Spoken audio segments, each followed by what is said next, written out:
I wrote this piece on the day that George Zimmerman was found not guilty for the murder of Trayvon Martin. And I didn't know the outcome until later on. And the name of this piece is called Let's Look Beyond Trayvon. The Trayvon Martin tale is the talk of the town, and everyone wants to know how George Zimmerman will be found. And there are sounds from the poorhouse to the White House wants to know the lowdown, how a young black man was discovered on the ground with a hot round down in his cold body with spilled Arizona tea and Skittles around. Some say Trayvon was a thug that was up to no good and who stood strong and tall. And others say Trayvon was a terrified, troubled tiny teen trying to find his way back home.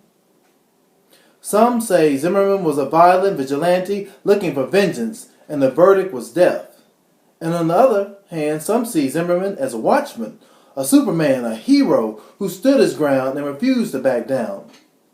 But the truth is, neither was a villain, but both were victims of circumstance, which leads one to the grave, the ground, without a sound, and one who's chosen to remain silent to see if he will go to jail or sail to safer shores, while the media, the news explores and opens the doors to both the living and the dead. And there have been numerous vigils for Trayvon, a young man who died before his time, and many tears have been shed, but the flames of divisiveness have been fed, which has divided the nation.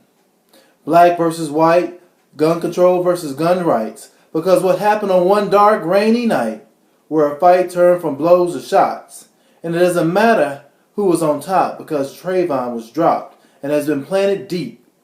But the question is, what will we reap from this tragedy? See, how does Trayvon appear in our eyes? Do we demonize or do we empathize? Don't look at Trayvon Martin as a martyr or as a monster, but as a moment that went wrong in a bad song. Don't look up to Trayvon as a hero who died for some noble cause, but don't look down to Trayvon and see him as a zero because he was a son, a brother, and a friend whose life ended suddenly. Don't look through Trayvon like he's not there and that you don't care. Don't look around Trayvon because you think the problem is too big. Don't look under Trayvon and dig for his wrongs because we all have sinned. Don't look into his mind saying what he should and should not have done because the damage has already been done. But we should look beyond Trayvon to the killings, the murders that get no press or barely get a text in the local news. Let's look beyond Trayvon to see that the murders numbers climb in big cities of Chicago, New Orleans, Newark, Memphis, Oakland, St. Louis, where people are dying for trivial things such as turf, by gangs, and the innocents are slain. Let's look beyond Trayvon to the drug war that brings more conflict to Midwest America than Middle East Asia.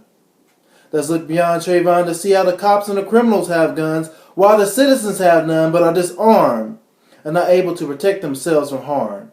Let's look beyond Trayvon to see that the war on poverty has destroyed the sovereignty of the home.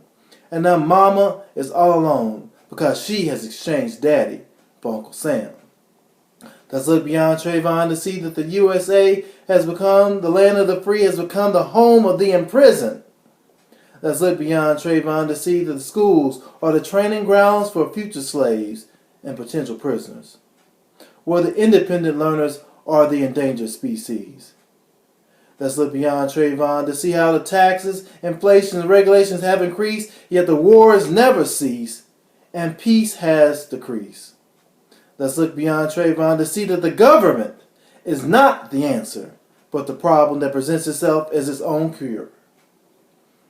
Let's look beyond Trayvon, not to forget him, but to look into ourselves to see if we harbor any hatred in our hearts, because that's where it all starts. That when we see a stranger, do we see danger? A person that might cause us harm by taking our stuff or taking our lives? So let us surprise others with our humility, using handshakes and hugs and not pulling out the rugs underneath them, even if they look like thugs. But let us roll out the carpet of helpfulness that increases hope, happiness, and harmony. Let's look beyond Trayvon. Thank you.